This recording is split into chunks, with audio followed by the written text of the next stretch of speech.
आज बात करते हैं 16 साल के अनुराग यादव, जौनपुर में जो घटित हुई है घटना आप देख रहे हैं सोशल मीडिया पे। 16 साल का अनुराग यादव जिसकी गर्दन काटकर उसको वहीं पे मार दिया जाता, 5 बहनों का इकलौता भाई, और आज 2 परिवार बर्बादी के कगार में है। एक परिवार बर्बाद हो चुका है, 5 बहनें एक तरफ है और इकलौता भाई, उसे मार दिया गया है, और दूसरा पक्ष बर्बादी के कगार पर है। 3 लोग पकड़े गए हैं और साथ में वो लड़का जो है अनुराग यादव, वो एक होनहार ताइक्वांडो का खिलाड़ी है, नेपाल से ड्रोन जीत चुका था और अंतर्राष्ट्रीय स्तर पर वहीं पर वो सिल्वर भी जीत चुका है। इकलौता लड़का, इतना होनहार खिलाड़ी आने वाले समय में हमारे देश के लिए बहुत बड़ा स्वर्ण पदक या उससे भी बड़ा कोई पुरस्कार वो लेकर आ सकता था, लेकिन आज दुनिया में नहीं है। बहुत दर्दनाक और पीड़ित मेरे वीडियो सामने आया उसके परिवार का, जिसमें उसकी बहन माइक छीनकर पत्रकार का सवाल खुद पूछ रही है, मेरा लल्ला हलाल हो गया, क्या तुम लौटा सकते हो? मेरा बच्चा हलाल हो गया, क्या तुम लौटा सकते हो? उन 5 बहनों की पीड़ा को हम समझ नहीं सकते, महसूस नहीं कर सकते, कर भी सकते हैं तो इस स्थिति तक शायद बिल्कुल भी नहीं। तो दोस्तों, हमारा समाज जहाँ पे लोग कहते हैं कि राम राज आ गया, राम राज आ गया, तो कहीं ना कहीं आज मेरा अपने सरकार से, अपने प्रशासन से कुछ सवाल है, चंद सवाल, अधिकार रखते हैं हम अपने प्रशासन से सवाल पूछने का, क्योंकि हम भारत के आम नागरिक हैं और इसी भारत की जमीन पे हमारे भी बच्चे पल बड़े रहे हैं, और हमारा अधिकार बनता है हम जिस सरकार को चुनकर आते हैं उनसे अपनी सुरक्षा का सवाल खड़ा करें। और जो जौनपुर में घटना घटित हुई है, वो वीडियो देखने के बाद मेरा कलेजा हिल गया। मैं वो वीडियो को यहाँ पे दिखा भी नहीं सकती हूँ, इतना तकलीफदायक वो वीडियो है।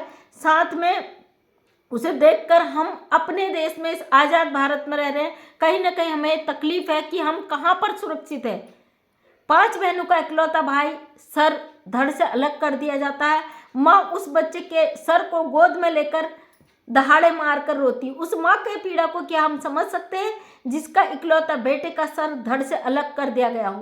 कारण जड़ जमीन और जो प्रॉपर्टी है उसको लेकर 40 सालों से विवाद चल रहा था, और एक परिवार लगातार प्रशासन से गुहार लगा रहा था कि हमें सुरक्षा प्रदान की जाए, हमें खतरा है, बार बार इस तरीके से अलर्ट कर रहा था, लेकिन प्रशासन ने बिल्कुल नहीं सुनी।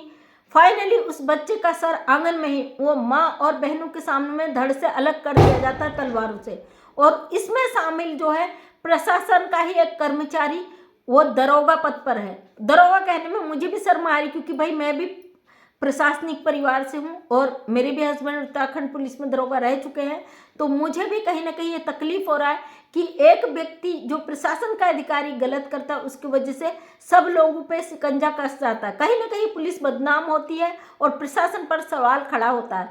आज वो बहनें रो रो के दहाड़े मार के योगी जी, मोदी से गुहार लगा रही हैं कि योगी जी आपका बुलडोजर कहाँ है, क्यों नहीं आपका बुलडोजर चल रहा है इन लोगों पे जो अपराधी हैं जिन्होंने इस क्राइम को अंजाम दिया है। दरोगा उस परिवार का व्यक्ति है जिन्होंने क्राइम किया है, और उसकी कॉल रिकॉर्डिंग से ये चीज़ें सामने आ गई कि अपराधी प्रवृत्ति में वो शामिल है, और उसने जो घटना हुई उससे पहले और उससे बाद में उस परिवार से बात की थी, उसके फ़ोन से बहुत सारे खुलासे हुए हैं और उसे अरेस्ट भी कर लिया गया है।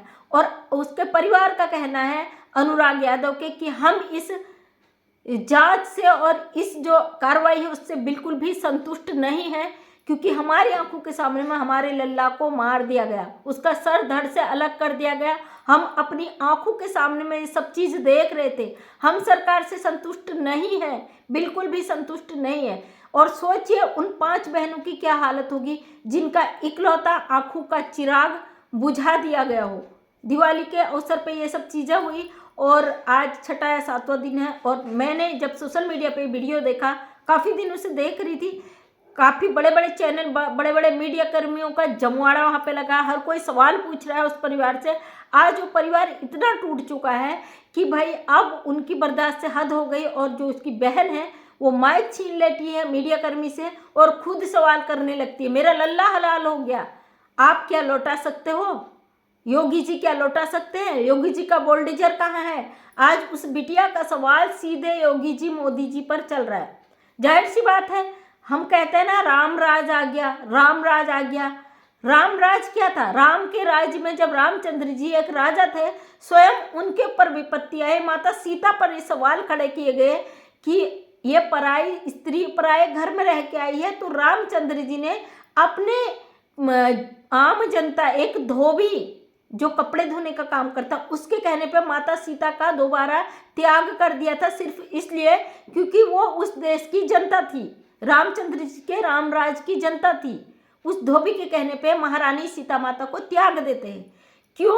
क्योंकि वो उनकी प्रशासन थी, उनकी जनता थी, और उनका ये सवाल था कि आप उस स्त्री को अपने पास रख रहे हैं जो एक पराये मर्द के साथ रह के आ गई। रावण की लंका में सीता माता हरण करके रखी गई थी, इतना सा सुनना था, रामचंद्र जी ने सीता माता का त्याग कर दिया था, इसका इतिहास गवाह है। वो रामराज था जहाँ राजा भी निष्पक्ष फैसले करते थे। आज एक परिवार लगातार दहाड़े मार रहा है और उनके दर्द का अंदाजा नहीं लगाया जा सकता है कि वो किस तकलीफ से गुजर रहे हैं। उन बहनों के दर्द का अंदाजा हम नहीं लगा सकते हैं कि वो किस दर्द से गुजर रही होंगी, लेकिन लगातार प्रशासन से उनका एक ही सवाल है कि हम आपकी इस कार्रवाई से संतुष्ट नहीं हैं जब तक कि उनको वो सजा नहीं दी जाती जो वो हक रखते हैं। कहाँ गया योगी जी का बुलडोजर? एक प्रशासन का अधिकारी दरोगा पद पे उसका दुरुपयोग करते हुए इतना बड़ा क्राइम कर देता है, इकलौते वारिस कुल के दीपक को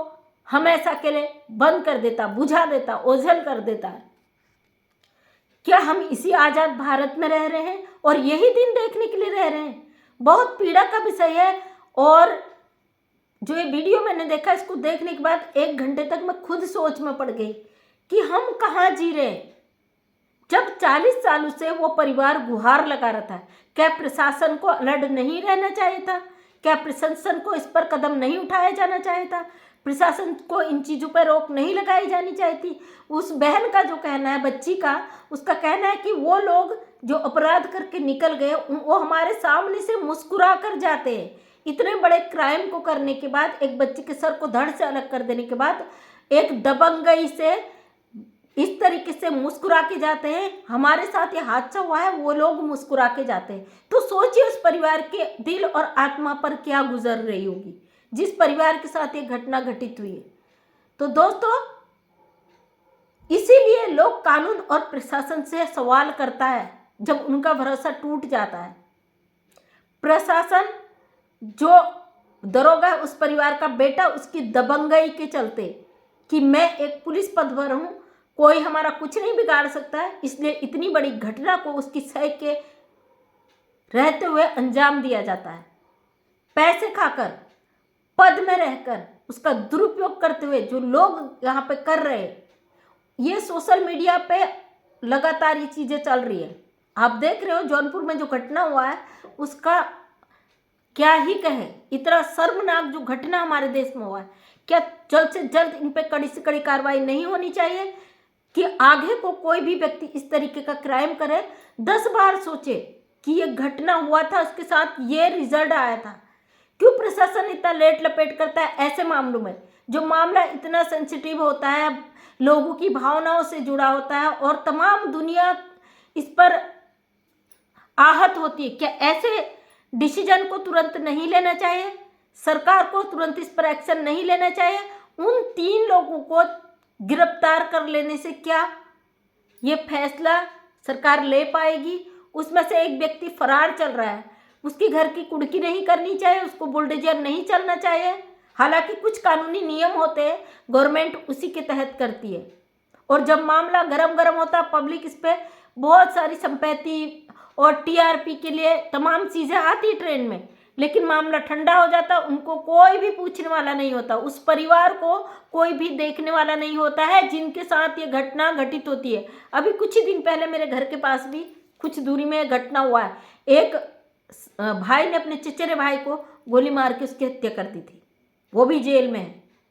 और जो 40 सालों से अपराधी परिवार है जिसने अनुराग यादव की गर्दन काट दी, तो वो परिवार पहले भी, इन पे 28 मामले चल रहे हैं। तो भाई जिस पे 28 मामले ऑलरेडी चल रहे हैं, तो सोचिए वो परिवार किस तरीके का रहा होगा और किस तरीके से इन्होंने इस घटना को अंजाम दिया। जब एक परिवार 40 सालों से गुहार लगा रहा था, एक ही घर का होनहार बच्चा, ब्रिलियंट बच्चा, जो ताइक्वांडो में बिल्कुल बहुत ज़्यादा अंतर्राष्ट्रीय लेवल पे खेलने वाला बच्चा, वो आज इस दुनिया में नहीं है। हमने अपने देश से एक बहुत अच्छे खिलाड़ी को खो दिया। केवल 16 साल की उम्र में वो बच्चा इतना आगे पहुंच गया था, आने वाले समय में हमारे देश के लिए बहुत बड़ा तरक्की लेके आता। वो बच्चा आज दुनिया से चला गया, उसका परिवार आहत है। और मैं यहाँ पे कुछ कहने की स्थिति में नहीं हूँ, लेकिन हम लोग अगर अपनी बात को नहीं रखें तो ये भी एक गुनाह होगा, गलत होगा। और हम समाज के एक नागरिक हैं, अधिकार रखते हैं भाई अपनी बातों को सोशल मीडिया के थ्रू आगे तक पहुँचाएं। तो दोस्तों, ये जो घटना हुआ, ये झकझोर कर देने वाला घटना, आए दिन ये घटना हमारे सोशल मीडिया पर आपको देखने को मिल जा रही है। जितना ज़्यादा हम कह रहे हैं कि हमारा राम राज का समय आ गया, उतना ज़्यादा क्राइम बढ़ रहा है। आखिर क्यों नहीं इस पे सख्त से सख्त, कठोर से कठोर, कड़े से कड़े कदम उठाए जाते? ऐसे अपराधियों को तुरंत जल्द से जल्द, कड़ी से कड़ी कार्रवाई क्यों नहीं दी जाती है? क्यों इतना लचीला कानून है? ऐसे अपराधियों के क्राइम पे अंकुश क्यों नहीं लगता? जानती हूँ, यूपी में जब मैं अभी 5 साल पहले गई थी, रात के 2 बजे एक महिला 5 सालों से गुम थी, उसको लेने जब हम गए थे, तो उस समय यूपी के गलियों में चप्पे चप्पे पे सिक्योरिटी थी, हर जगह सुनसान। क्योंकि यूपी जब तक योगी जी का राज नहीं था, यूपी में कहते थे गुंडागर्दी बहुत होती थी। गुंडागर्दी जड़ से खत्म हो गई, वहाँ पे कोई भी दंगा फसाद गुंडागर्दी नहीं था, सुनसान सन्नाटा था। लेकिन ऐसी घटनाएं कहीं ना कहीं हमको सवाल खड़े करने पे मजबूर कर देती है। अनुराग यादव इकलौता चिराग उस घर को हमेशा के लिए बुझा दिया गया।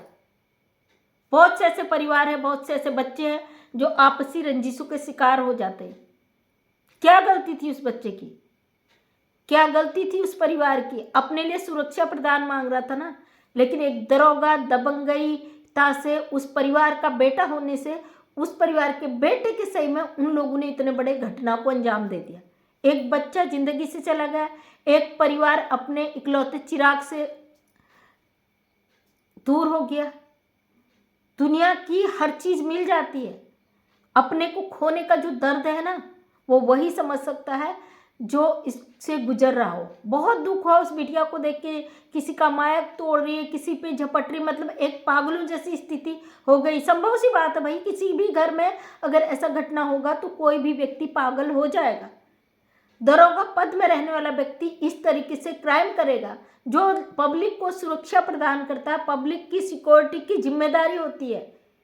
अगर वही व्यक्ति क्राइम करेगा तो सोचिए क्या होगा आने वाले समय में, हमारा देश का भविष्य क्या होगा, इस समाज का आने वाले समय में भविष्य। बहुत दुख होता है ऐसी घटनाओं को देखकर। बहुत दुखी हूँ, आहत हूँ, मजबूर हूँ वीडियो बनाने को, क्योंकि जो स्थिति मैंने देखी उसे देखकर मैं उस वीडियो को भी नहीं दिखा सकती हूँ, आप लोग देख भी नहीं पाओगे।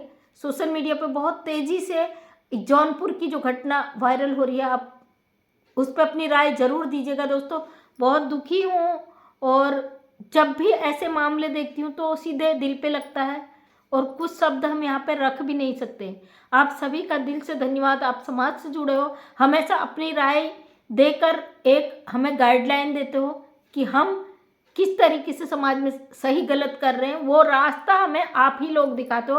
आप हमारे मार्गदर्शक के रूप में एक कमेंट जरूर कीजिएगा, ताकि आने वाले टाइम में आपको हम किस तरीके से अपनी अपडेट और किस तरीके से उस पर चेंज कर पाए, आपके कमेंट्स के माध्यम से हमें पता चल पाए। तो थैंक यू सो मच दोस्तों। मैं मंजू विश्वकर्मा, हल्द्वानी उत्तराखंड से एक समाज सेविका हूँ। जब जब समाज में इस तरीके की घटनाएं होती हैं, अपना जिक्र करने से अपने आप को नहीं रोक पाती हूँ, और आप सबकी राय पे ही मैं अपनी वीडियो को बनाती हूँ। थैंक यू सो मच, सभी का तहे दिल से धन्यवाद। आज जरा आहत हूँ, दुखी हूँ, उसके लिए आपसे क्षमा चाहती हूँ। थैंक यू, धन्यवाद।